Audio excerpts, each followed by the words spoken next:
"Who invited you, old woman? This is family only. You need to leave. Not tonight. You shouldn't have come." Her hand was still on the doorframe, not moving, just waiting for me to step back. I was still holding a warm dish in both hands when my daughter said that to me, standing in her doorway with voices and laughter spilling out behind her like I didn't belong to any of it. The heat was starting to sting my fingers, but I didn't shift it. Someone inside stopped mid-sentence. A chair scraped softly across the floor. I caught a glimpse of my granddaughter peeking from behind the kitchen counter, her eyes flicking between us before someone gently pulled her back. I didn't step forward. I didn't argue. I just stood there on the porch, the cold seeping through my shoes, trying to understand how I had become a stranger in my own child's home. Lauren didn't look embarrassed. She didn't look uncertain. She looked completely sure of what she was doing. And that was the part that stayed with me. Because nothing in her expression suggested a mistake. Nothing suggested she would take it back. Something about that moment didn't feel sudden. It felt like the end of something that had been shifting quietly for a long time, long before I ever knocked on that door. I just hadn't allowed myself to see it. My name is Cheryl Dawson. I'm 67 years old, and until that night I believed I knew exactly where I stood in my daughter's life. I stayed there for a few seconds longer than I should have, long enough to feel the weight of the dish in my hands growing heavier even though it wasn't. Long enough to realize no one inside was coming to the door to say anything different. Then I nodded once more to myself, then to her, and turned away. The porch light clicked off behind me before I even reached the end of the walkway. I didn't think it would stay with me that long, but something about the way she said it didn't feel like something that would fade. I don't remember much about the drive home. Just the way my hands stayed tight around the steering wheel and how I kept replaying those few words in my head as if saying them again might somehow change what they meant. It didn't. If you've ever found yourself standing in a place that was supposed to be yours and suddenly realized it wasn't anymore, you'll understand how hard it is to put that feeling into words. And if you're listening from somewhere out there, let me know your city. I always like knowing who's here with me. By the time I got home, the house felt different. Not empty, just still in a way I hadn't noticed before. I set the dish down on the kitchen counter without turning on the lights. The faint glow from the street lamp outside stretched across the floor, catching the edge of the table where I used to set extra plates every Sunday just in case. For a long moment, I didn't move. Then I slipped off my coat and draped it over the chair the same way I had done for years, out of habit more than thought. Everything in that house was familiar, and yet something inside me wasn't. I walked into the living room and sat down slowly, my fingers brushing along the armrest as I lowered myself into the chair. The cushion gave slightly under my weight, exactly the way it always had. Nothing had changed here. That was the strange part, because something had definitely changed. I reached for my phone, not really sure why. There were no missed calls, no messages, no explanation waiting for me. Just silence. I turned the screen off again and set it face down on the table. For a second, I considered calling her, asking what that had been about, giving her the chance to say she hadn't meant it, but the look on her face stopped me. It hadn't been anger. It hadn't been a moment of frustration. It had been clarity. As if she had already made up her mind about something long before I showed up. I leaned back in the chair, exhaling slowly, my eyes drifting toward the hallway where framed photos lined the wall, birthdays, holidays, school events, years of moments that felt solid at the time, moments I had trusted, and yet standing on that porch, none of that had seemed to matter. Not to her. I sat there longer than I realized, listening to the quiet hum of the refrigerator from the kitchen, the faint ticking of the clock on the wall, time moving like it always does. Unbothered, unaffected, but something underneath all of that, something small and steady, had shifted. Not loudly, not dramatically, just enough that I could feel it. And I had a feeling. This wasn't something that started that night. The house stayed quiet long after I turned off the lights. Not the kind of quiet that feels peaceful, the kind that makes every small sound feel louder than it should be. I sat there longer than I meant to, replaying the night in my head, not just what had been said, but how easily it had been said. That part mattered more, because words can slip out in anger. But certainty like that doesn't. I told myself I was overthinking it, that maybe she'd had a bad day, that maybe something else had been going on and I had just walked into the wrong moment. But even as I tried to explain it away, something didn't sit right. It wasn't just the words. It was the way she had looked at me, like she had already decided where I belonged, and it wasn't inside that house. I got up eventually and went to the kitchen, rinsing the dish I had brought with me even though it hadn't been used. The water ran longer than it needed to. I wasn't really washing anything, just standing there, trying not to think. But once something shifts, it doesn't really go back. The next morning, I woke up earlier than usual, not because I had somewhere to be, just because I couldn't sleep. The house felt the same, but I didn't. I made coffee out of habit, the smell filling the kitchen the way it always had. For a moment, it almost felt normal, until I reached for my phone again. Still nothing. No message. No, I'm sorry. No explanation. I told myself not to read into it, that she probably just needed time, but time had never been something we needed between us before. We used to talk almost every day, short calls sometimes, long ones other times, little updates about things that didn't really matter, or things that did. It had always felt easy. At least that's how I remembered it. I sat at the table staring into my coffee as it slowly went cold and tried to think back, not just to last night, but to the months leading up to it. And that was when the small things started to come back, things I hadn't paid attention to at the time, things that had felt too minor to question. Her messages had become shorter, sometimes just okay or I'll call later, and she didn't, less frequent. Sometimes a day or two would pass before she responded, and when she did, it was just a quick answer, no follow-up, no questions back. At first I had told myself she was just busy. She had her own life, her own responsibilities. That's what happens when children grow up. You don't expect the same level of attention. But looking back now, it hadn't just been less. It had been different. There were calls she used to make that simply stopped. Sunday afternoons, especially. I still caught myself checking the phone around that time, out of habit. Those used to be our time, even if it was just for a few minutes. Even if we didn't say anything important, we checked in. That had been enough, until it wasn't. I tried to remember the last time she had called without a reason. I couldn't. That realization sat heavier than I expected, because I could remember when she needed something. Those calls were easy to place, clear, specific, but the ones that didn't have a purpose attached to them, those were harder to find. I pushed that thought aside. It felt unfair, unkind even, like I was trying to rewrite something that had always been good, but once the pattern starts to show, it's hard to unsee. I stood up and carried my cup to the sink, setting it down more carefully than necessary. The kitchen looked exactly the same as it always had, nothing out of place, nothing missing, and yet I couldn't shake the feeling that something had been slipping away for a while now, and I had only just noticed. Later that afternoon, I found myself scrolling through old messages, not looking for anything specific, just looking. The earlier ones were different, longer, warmer. There were small details, jokes, questions, little pieces of her day that she used to share without thinking twice. Then gradually, they changed. Not all at once. Just enough that it didn't feel like a change at the time, a sentence shorter here, a delayed reply there, a conversation that ended a little sooner than it used to. If you looked at any one of them on its own, it wouldn't mean anything. But together, it started to form something I couldn't ignore. I set the phone down and pressed my fingers lightly against the edge of the table. I didn't want to jump to conclusions.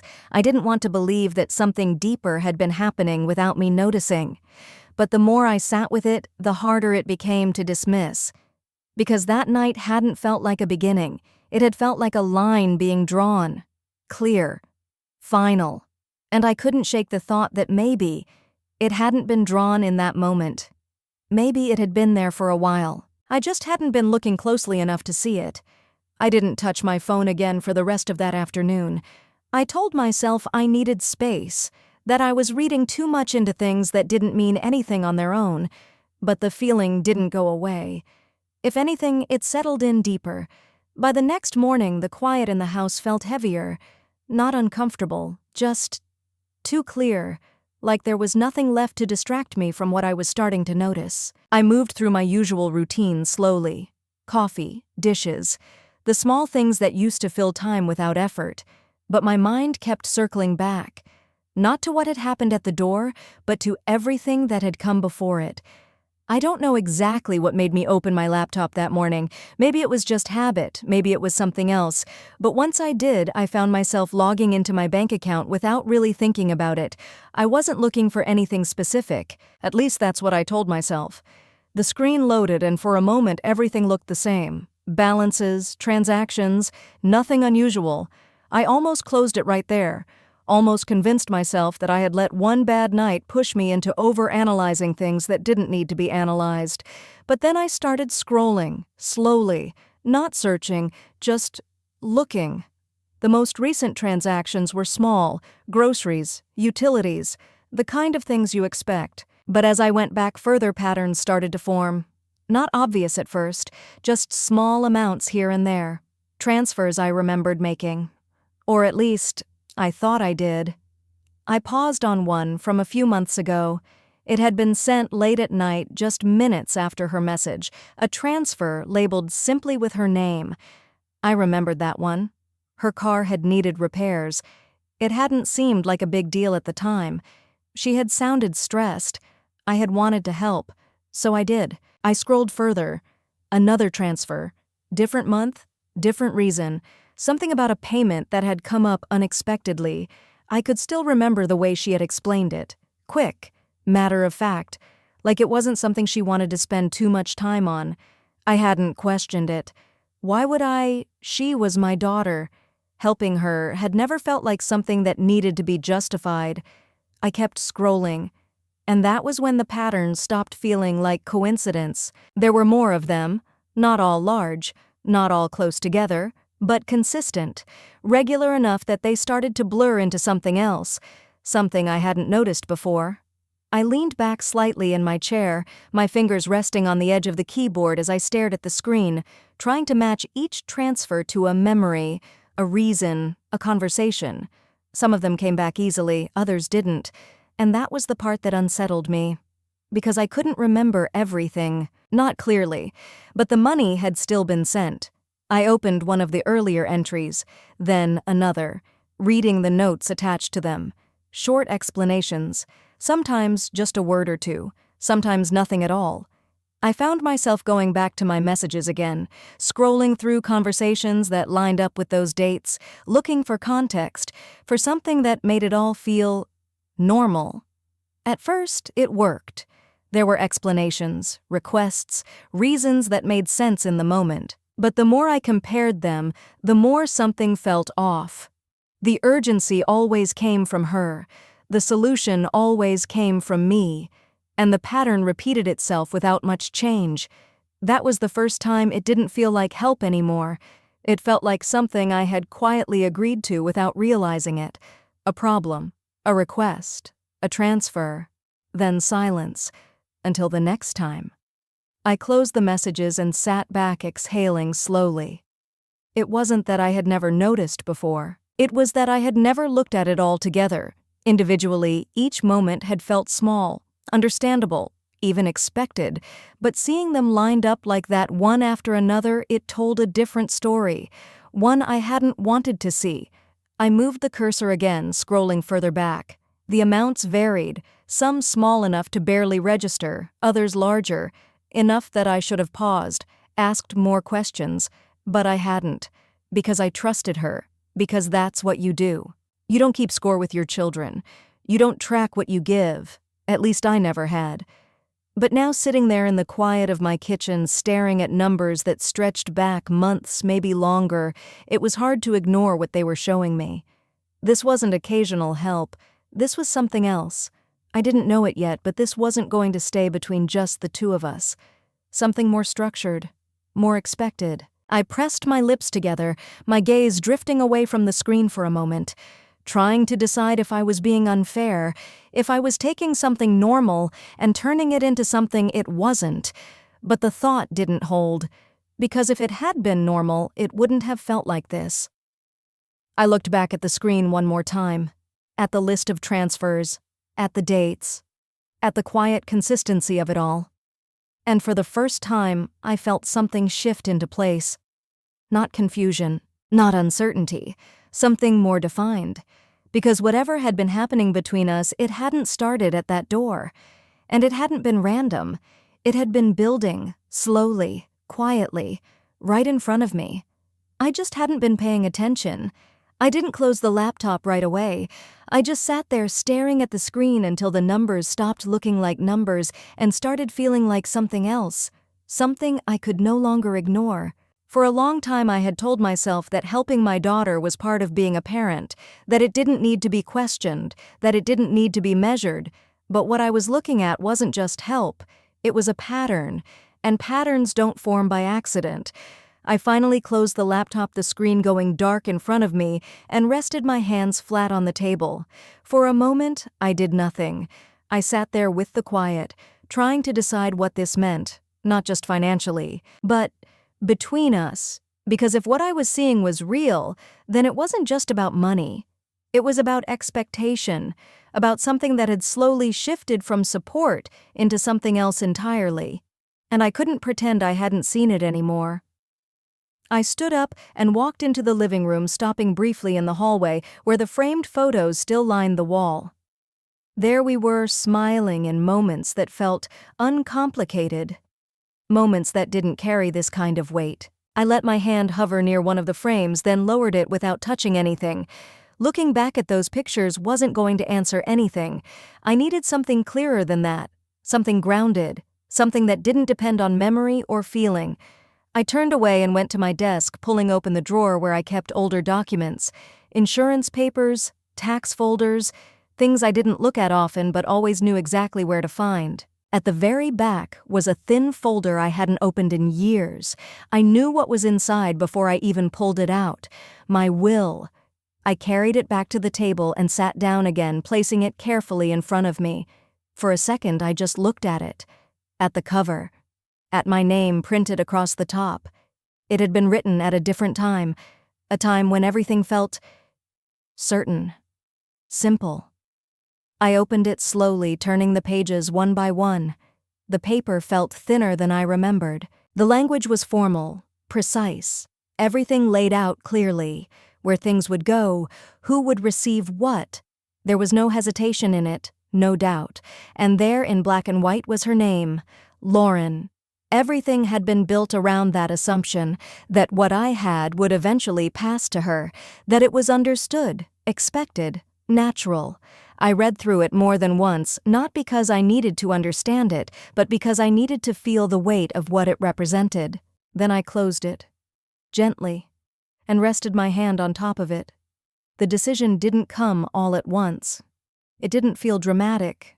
It felt steady, like something that had been forming quietly in the background, just waiting for me to acknowledge it. I wasn't angry, not in the way I might have expected. I wasn't even sure I was hurt anymore. What I felt was something calmer than that, clearer. Because once you see something for what it is, you don't unsee it, and you don't keep pretending. I sat there for a few more minutes, then reached for my phone. I scrolled through my contacts, stopping when I saw his name.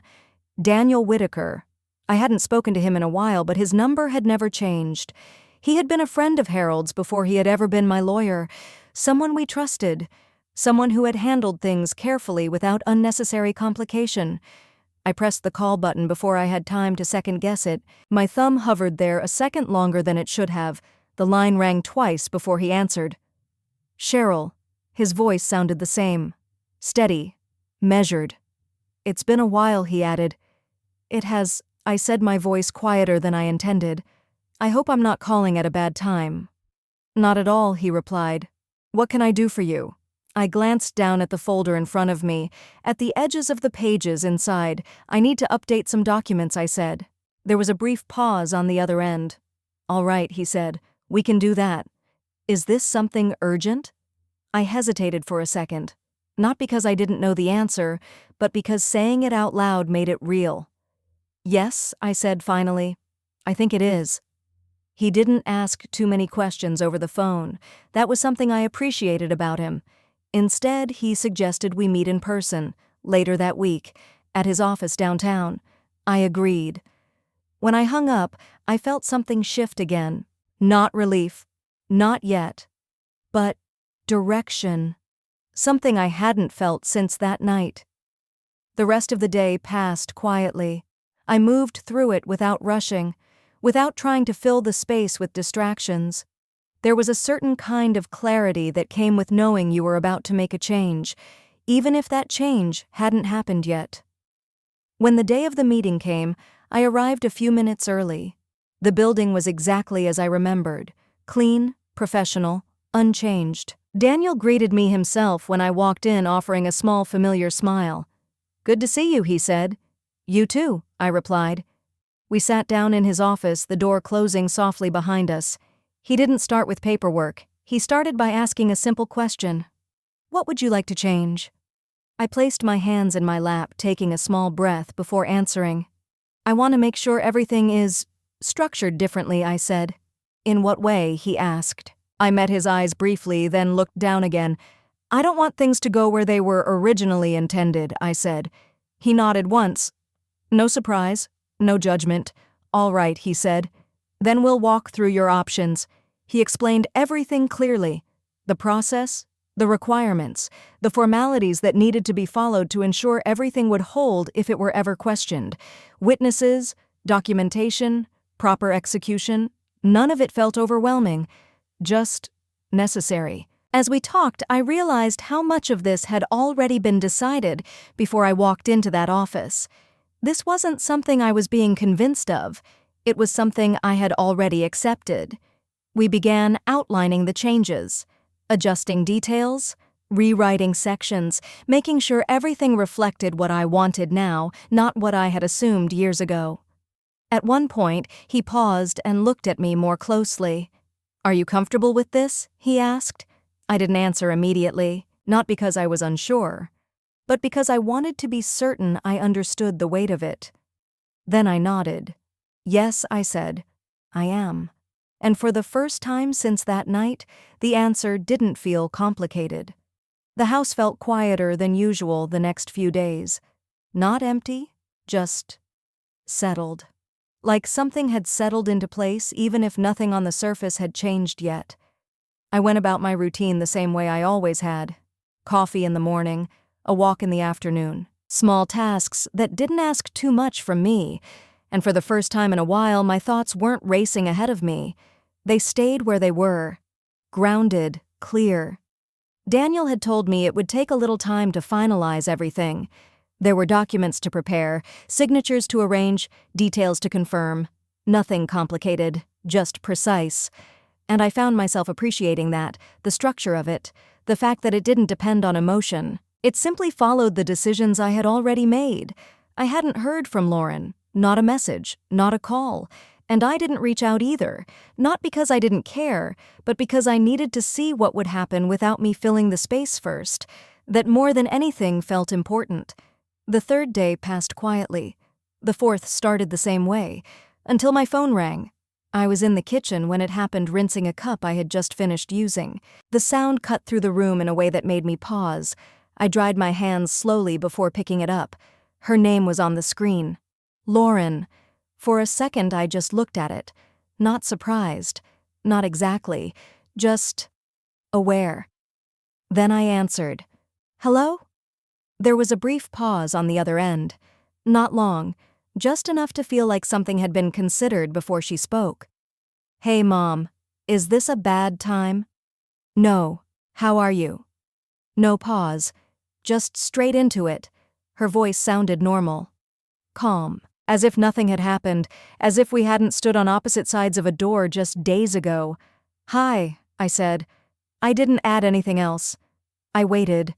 There was another small pause. Then she continued. "I've been meaning to call you," she said. The sentence felt practiced, not in a dramatic way, just smooth. "I've been busy," she added quickly.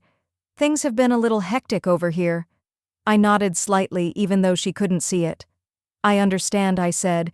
And I did. Busy wasn't new, hectic wasn't new, but something about the timing didn't sit the same way it used to. She moved on quickly. I actually needed to talk to you about something she said. There it was, clear, direct. No mention of the other night, no acknowledgement, just a shift straight into the reason for the call. I leaned lightly against the counter, my fingers resting against the edge. Okay, I said. It's about the house, she continued. We've had a few things come up that we didn't expect. Her tone stayed even, measured. We're a little tight right now, she said, just temporarily. I listened without interrupting. She went on to explain. A repair that had cost more than planned, a payment that had come due sooner than expected. The details were there, just enough to make the situation sound reasonable, familiar. I had heard variations of it before. Different circumstances, same structure. As she spoke, I found myself noticing not just what she was saying, but what she wasn't.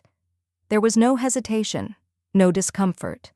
No sign that she was aware of how this might sound given what had happened. It flowed naturally, like a conversation she had had many times. We just need a little help to get through this, she said. The word we stood out. It always had. A shared situation, a shared need, but the request always came to me. I was hoping you could help us out again, she added. Again. That word settled differently now. Before it had felt normal, expected, now it felt defined, like part of a pattern I could finally see clearly. I didn't respond right away. I paused before saying anything. Not because I didn't know what to say, but because I was listening to something underneath the words. The ease of it, the assumption, the absence of anything that connected this moment to the last one we had shared. I took a small breath, keeping my voice steady. How much, I asked. There was a slight pause, not hesitation, just calculation. 30,000, she said. I didn't respond immediately. For a second, I just stood there, the phone still pressed against my ear, listening to the quiet on the other end. Not silence, just breathing. Hers, steady, unrushed. Like she was waiting for something that had already been decided. I turned slightly, my eyes drifting toward the window, catching the reflection of the kitchen behind me. Everything looked exactly the same. The counter, the chair, the dish I had set down days ago. Nothing had changed. And yet something about that moment felt completely different.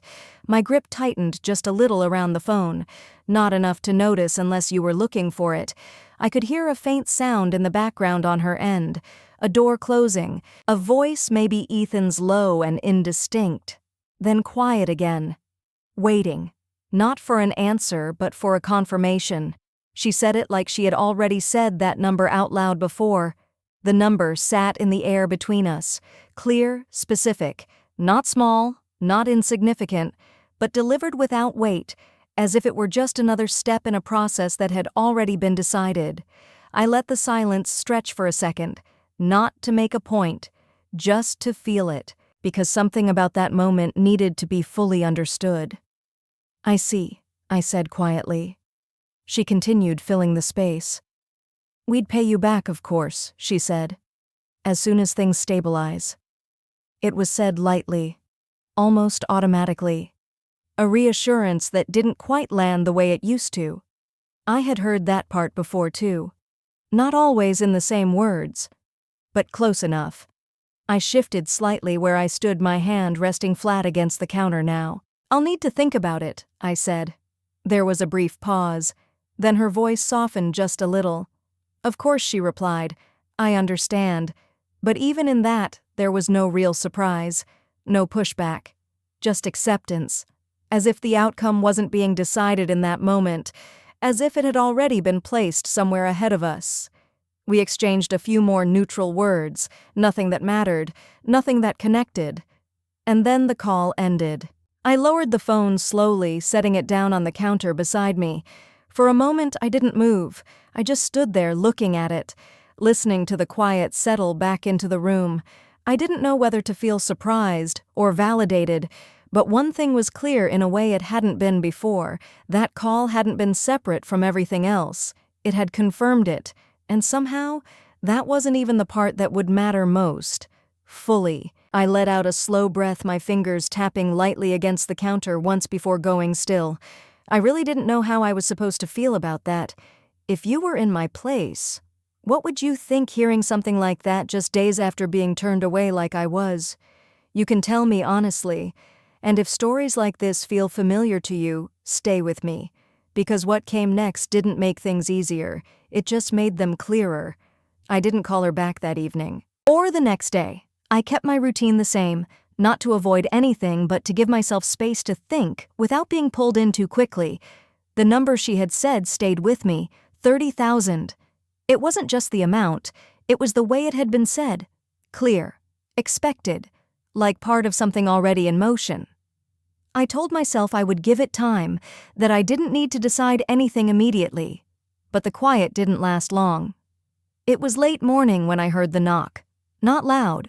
Not hesitant either, just certain.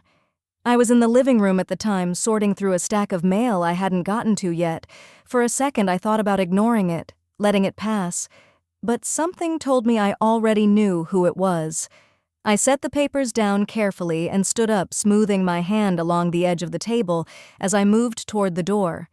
When I opened it, they were both there. Lauren and Ethan. She stood slightly in front of him. Her posture composed, her expression controlled. Ethan remained just behind her, his hands in his pockets, his face unreadable. His eyes moved quickly around the room like he was taking inventory. For a brief moment, none of us said anything. Then Lauren spoke. "Hi, Mom." Her tone was the same as it had been on the phone, even, measured, as if we were continuing a conversation that hadn't been interrupted. "Hi?" I said. I didn't step back. I didn't invite them in. I just stood there holding the space between us. "We thought it might be easier to talk in person," she said. I nodded once. "I see." There was a small pause. Not awkward. Just waiting. Ethan shifted slightly behind her, glancing past me into the house before looking back again. "We won't take much of your time," he added. His voice was calm, polite. But there was something underneath it that felt less neutral, less flexible. I stepped aside then, not because I felt comfortable, but because refusing would have turned the moment into something louder than it needed to be. "Come in," I said. They walked past me into the living room, their movements casual, familiar, like they had been there many times before, and they had. That was the part that made everything feel sharper. Lauren sat down first, choosing the chair across from mine. Ethan remained standing for a moment before settling on the edge of the couch. No one spoke right away. The silence stretched, but not in the same way it had before. This one felt more deliberate, more controlled. Lauren broke it. "I wanted to follow up on what we talked about," she said. Her hands rested neatly in her lap, her posture straight. "About the money." I didn't respond immediately. I took a seat across from her, placing my hands lightly on my knees. "I remember," I said. She nodded. "We've looked at everything," she continued, "and we really don't have another option right now." The words were firm, not desperate, just positioned. Ethan leaned forward slightly then. "It's just a timing issue," he added. "A few things lined up at once." I turned my head slightly toward him, acknowledging his presence without fully shifting my focus. "I understand," I said. And again, I did. Situations happen. Unexpected expenses come up. But understanding something doesn't automatically mean agreeing to it. Lauren continued.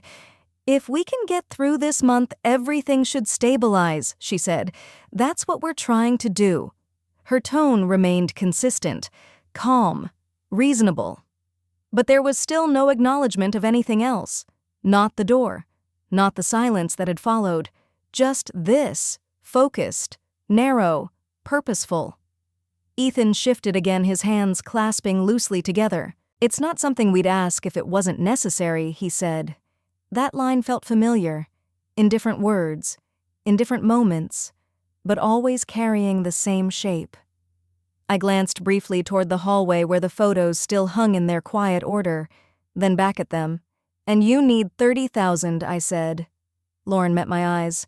Yes, no hesitation, no softening, just confirmation. I let that sit for a second, not to challenge it, just to fully hear it. Before I could respond, a small movement caught my attention near the doorway. I turned slightly. Sophie stood there, my granddaughter, half hidden behind the wall, her small hands resting against the edge as she looked into the room. Her eyes moved between us, uncertain. I hadn't heard the door open, hadn't heard her come in. Lauren followed my gaze and turned her head. "Oh," she said lightly. "Sophie, come here." Sophie hesitated for a second before stepping forward slowly. Lauren's expression softened immediately, a different kind of softness than anything she had shown me. "Come say hi," she said. Sophie walked over, stopping a few steps away from me. "Hi, Grandma," she said quietly. "Hi, sweetheart," I replied, my voice softer than it had been all morning. She looked at me for a moment longer, then glanced back at her mother.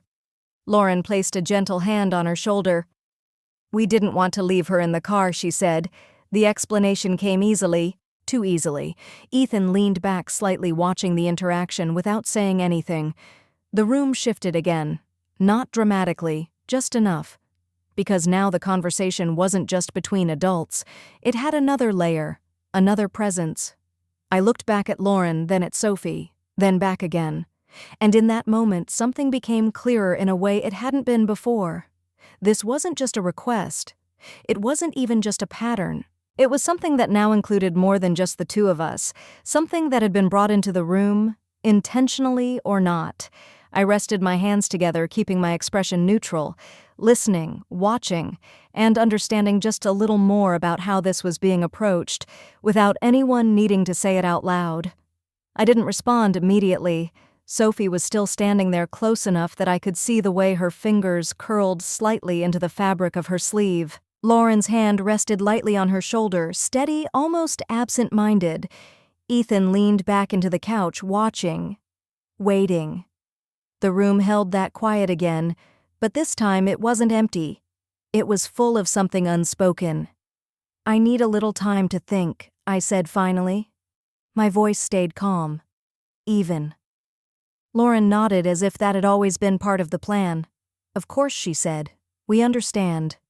But there was the way she said it that didn't quite match the words. Not impatience, not pressure, just expectation. Sophie shifted her weight slightly, glancing up at her mother. Lauren gave her shoulder a small squeeze before guiding her gently back toward the doorway. "Go wait in the hallway for a minute, okay?" she said softly. Sophie nodded and stepped away without a word. The moment she disappeared from view, the room seemed to tighten again. Lauren turned back to me, her expression returning to the same composed neutrality. "We don't want to drag this out," she said. Ethan leaned forward again, resting his forearms on his knees. "It's just a matter of timing," he added. "We've got obligations coming up and we need to make sure everything lines up." I watched them both for a moment. Not just what they were saying, but how they were sitting.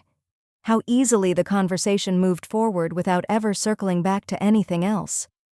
There was still no acknowledgement of the door, of the silence that had followed, of anything that might have made this moment feel different. It was as if those pieces simply didn't exist in the same space. Lauren continued. "We're not asking for anything unreasonable," she said. "It's just temporary support." The word temporary lingered. Familiar. Used before. I nodded once, slowly. "I said I would think about it," I replied. Her expression didn't change, but Ethan shifted slightly beside her. "We understand," he said. "But we do need some clarity soon." There it was, subtle, but firmer than before. Not a demand, not yet. Just narrowing. I rested my hands together, keeping my posture relaxed. "I'll let you know," I said. Lauren exhaled quietly, then reached for something beside her. A folder. I hadn't noticed it when they came in. She placed it on the table between us, sliding it forward slightly. "We brought something with us," she said. My eyes dropped to it. Plain. Unmarked. Just so you have all the information, she added. I didn't reach for it right away. Instead, I looked back up at her. What is it? I asked. Documentation. Ethan said, his tone steady. About the situation. Lauren nodded. And some other things we wanted you to be aware of. There was a pause. Not long, just enough to shift the air in the room. I reached forward then and opened the folder. Inside were several pages, typed, organized. At first glance it looked like exactly what they had described. Estimates, statements, numbers that supported the explanation they had given. I flipped through them slowly, taking in the details, letting the silence stretch. Then I noticed something else, another set of papers placed neatly behind the first. Different, more formal. The formatting was distinct. Legal. I stopped on the first page, my fingers holding it in place as I read. The language was careful, structured, not aggressive, but not casual either. I didn't need to read every line to understand what it was. I closed the folder gently and placed it back on the table. No one spoke for a second. Then Lauren did. We just thought it was important to be transparent, she said. Her tone remained calm, controlled. Ethan watched me closely, now his posture slightly more rigid. It's nothing we want to move forward with, he added, but we have to consider all options. All options. The phrase settled heavily. Not loud, not confrontational, but clear. I looked from one of them to the other, taking in the way they sat, the way they held themselves, the way this had been brought into the room not as a reaction, but as part of the conversation, part of the structure. I rested my hands lightly on the edge of the table. Is that what this is? I asked quietly. Lauren didn't hesitate. It's just making sure everything is understood, she said. Ethan added, we're trying to avoid complications. Avoid, not create. The distinction was subtle, intentional. I nodded slowly, not because I agreed, but because I heard them. Clearly, there was nothing emotional in what they were saying. No raised voices, no accusations, just positioning. Careful, measured, and very deliberate. I closed the folder again, aligning it neatly with the edge of the table. I'll review this, I said. My voice stayed steady, unchanged, and I'll get back to you. Lauren studied me for a moment, then gave a small nod. All right, she said. Ethan leaned back slightly, the tension in his shoulders easing just a fraction. That's fair, he added. They stood not long after that. The conversation didn't stretch beyond what it needed to be.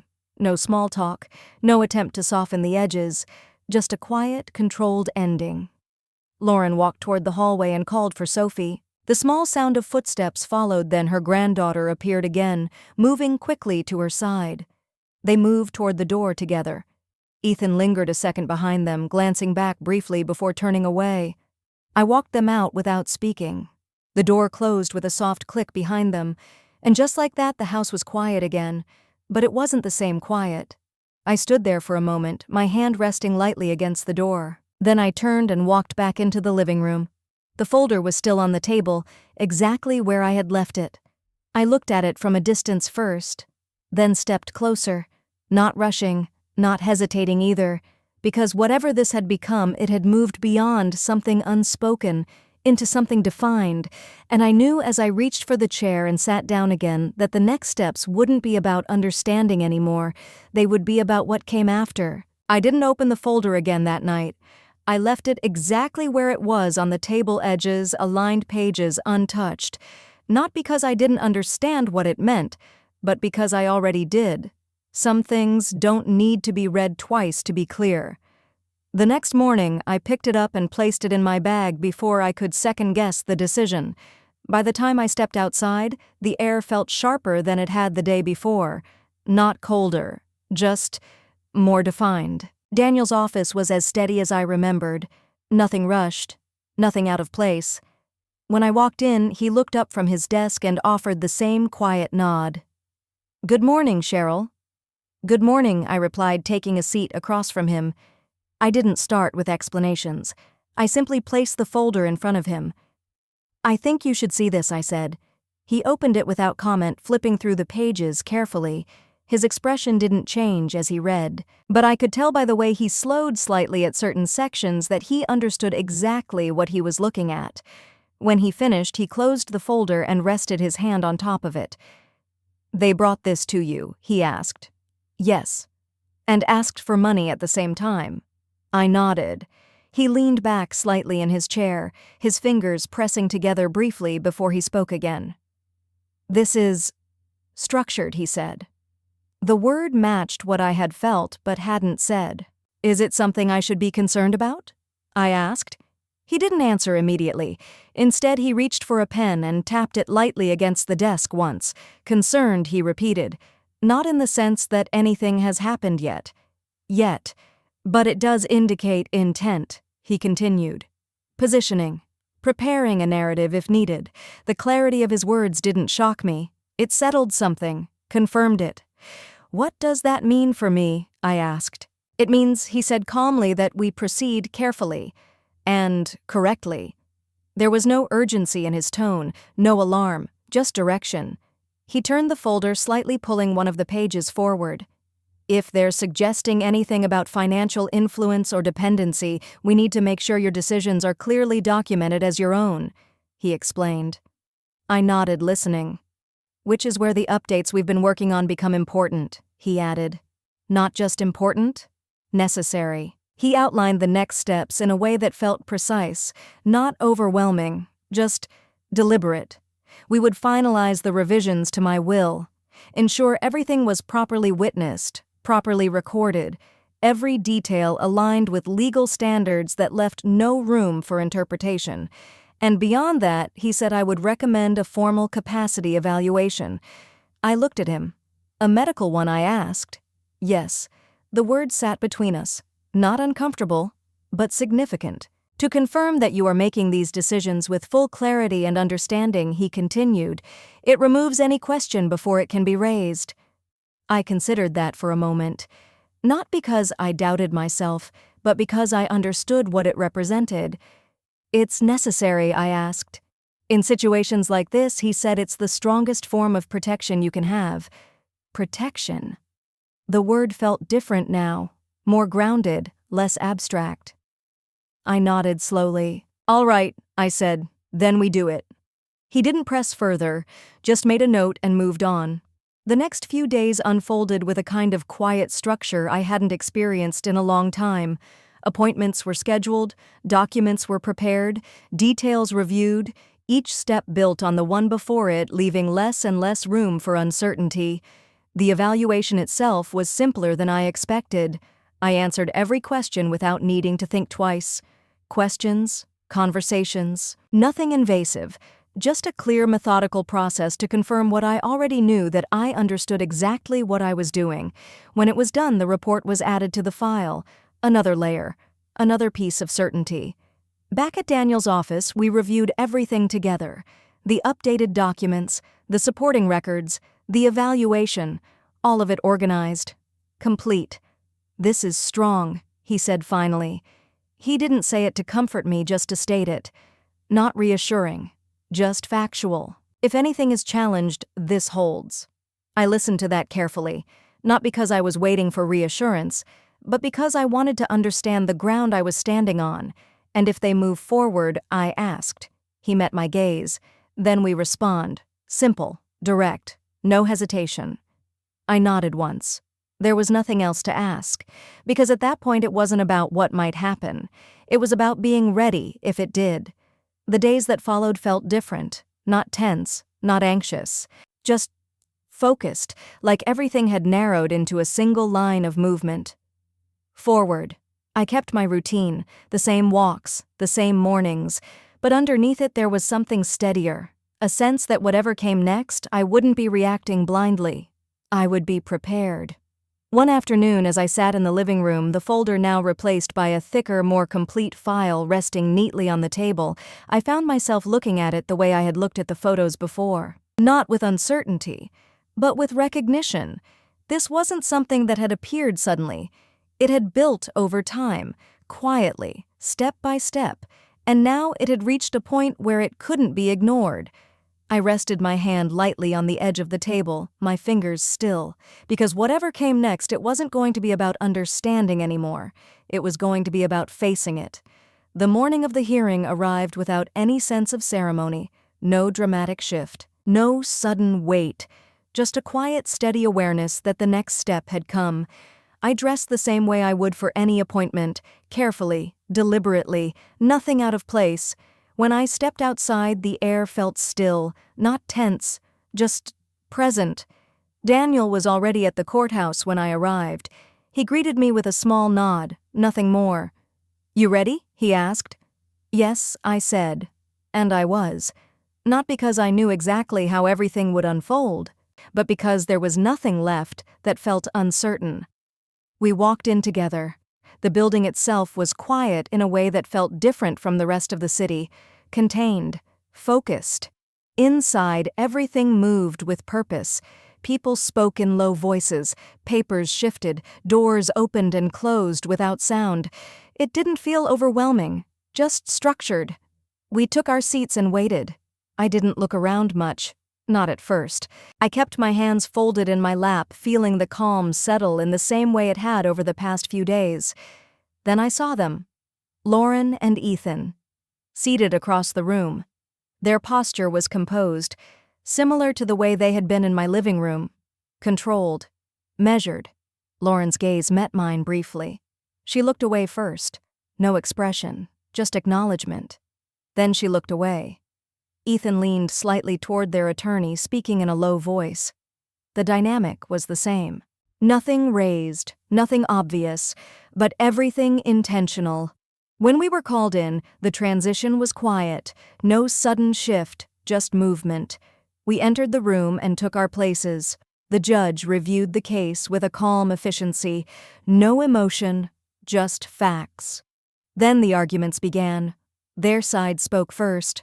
Their attorney was precise. He didn't raise his voice once. Careful. He laid everything out in a way that sounded reasonable on the surface. Concern, support, a desire to ensure that decisions being made were in everyone's best interest. There was no aggression in his tone, just framing, a narrative that positioned everything as necessary, as protective. I listened without reacting, not because it didn't matter, but because I had already heard this structure before, just in a different setting, different words, same shape. When Daniel stood, the shift was subtle, not louder, not sharper, just clearer. He didn't argue against emotion. He didn't challenge intent. He simply presented what was there, the documents, the timeline, the consistency, each piece laid out without urgency, without force, just fact. He referenced the updated will, the process it had gone through, the witnesses, the formal execution, nothing left incomplete. Then he introduced the evaluation, the medical assessment, clear, independent, confirming capacity without question. There was no room left for interpretation, no gaps to fill. As he spoke, I noticed something I hadn't expected. The stillness in the room, not silence, but a shift in attention. Because once something is made clear, it doesn't need to be pushed. It holds on its own. Their attorney responded, attempting to reframe, to question, but each point returned to the same place: documentation, process, evidence, nothing speculative, nothing assumed, just what was there. Lauren remained composed, but her hands stayed folded tighter than before. Her posture unchanged, but I could see the difference now. Not in her expression, but in the way she held stillness, more rigid, less fluid. Ethan leaned back slightly, his arms crossing loosely, watching, calculating, but without the same ease he had carried before. The judge asked a few questions, measured, direct. Each one answered clearly, without hesitation, because everything that needed to be said had already been prepared. There was no need to search for words. No need to explain beyond what was already evident, and then just as quietly as it had begun, it moved toward a close. The decision wasn't dramatic, it wasn't framed as a victory, it was stated simply, based on the evidence presented, based on the documentation, based on the evaluation. There was no basis to challenge, no grounds to proceed further. The language was formal, neutral, but the meaning was unmistakable, clear, final. I thought it would feel like winning, but it didn't. It just felt settled. I didn't react immediately. I didn't need to, because the moment didn't feel like a release. It was a confirmation of everything that had already shifted into place long before we walked into that room. Daniel gave a small nod beside me. Not celebratory, just acknowledgement. We stood when it was over. The room began to move again, papers gathered, voices returning in low tones. Across the room, Lauren remained seated for a moment longer. Ethan said something to her quietly. She nodded once. Then they both stood. There was no confrontation, no final exchange, just distance. Defined. As we stepped out into the hallway, the quiet of the courthouse returned around us. The same as before. Unchanged. But I wasn't standing in it the same way, because whatever had been uncertain before wasn't anymore. The hallway outside the courtroom felt the same as it had before we went in. Quiet. Ordered. Unchanged. People moved past us in low voices, carrying papers, continuing their own routines as if nothing had shifted. And in a way, nothing had. Not for them. For me it was different. Not in a dramatic way. Not all at once. Just a quiet sense of something settling where it was supposed to be. Daniel walked beside me toward the exit, his pace steady. When we reached the doors, he paused briefly. "If anything else comes up, you know how to reach me," he said. "I do," I replied. He gave a small nod, then stepped away, already moving on to whatever came next in his day. I stood there for a moment longer before stepping outside. The air felt the same as it had that morning. Still. Clear. But I wasn't carrying the same weight with me anymore.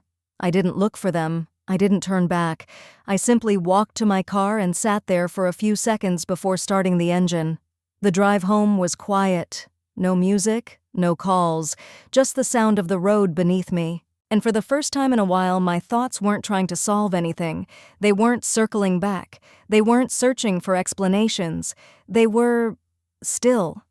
The house looked exactly the same when I pulled into the driveway. Even the clock on the wall was still a few minutes fast. Nothing out of place. Nothing different. But as I stepped inside, I noticed something subtle. The quiet felt lighter now. Not heavy, not empty. Just open. I set my keys down on the table and walked into the living room, lowering myself into the same chair I had sat in days before. The cushion gave the same way. The light fell across the floor the same way. Everything was familiar, but I wasn't sitting in it the same way anymore. The days that followed didn't come with any dramatic changes. No sudden messages, no apologies, just distance, clear, consistent. I heard through small, indirect ways that things on their end had shifted, not all at once, but enough. The same structure they had tried to build had collapsed under its own weight. There were conversations happening without me, decisions being made without my involvement, and for the first time I wasn't part of that process. I didn't try to step back in, I didn't reach out to correct anything, because it wasn't mine to carry anymore. Instead, I focused on what was in front of me, the small things, the routines I had always had but now experienced differently. Morning coffee that stayed warm because I actually sat and drank it, walks that didn't feel like something to fill time, but something to move through it. The quiet became something I could sit with, without needing to escape it, and slowly, without forcing it, other connections began to take shape.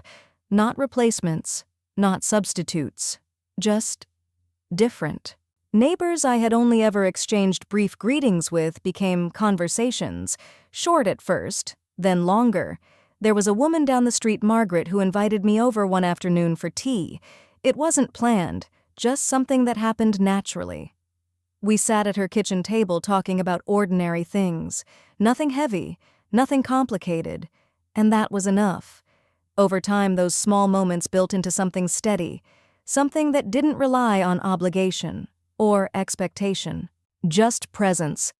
I found myself saying yes to things I would have declined before. Community events, simple gatherings, places where no one expected anything from me except that I be there. And in that space, something shifted again. Not loudly, not in a way anyone else would notice, but enough that I could feel it. There were still moments, of course, times when something would remind me of what had been, a photograph, a memory, a habit that didn't quite fit anymore. But those moments didn't pull me back the way they once might have. They passed, quietly, like everything else. One afternoon I found myself standing in the hallway again, looking at the framed photos, the same ones I had looked at before. Nothing about them had changed. But the way I saw them had. They were still part of my life, just not the whole of it anymore. I let my hand rest lightly against the wall for a second, then lowered it, because holding on to something doesn't always mean keeping it the same. Sometimes it just means understanding where it belongs, and where it doesn't. I turned away and walked back into the living room, the light shifting softly across the floor as the afternoon moved forward.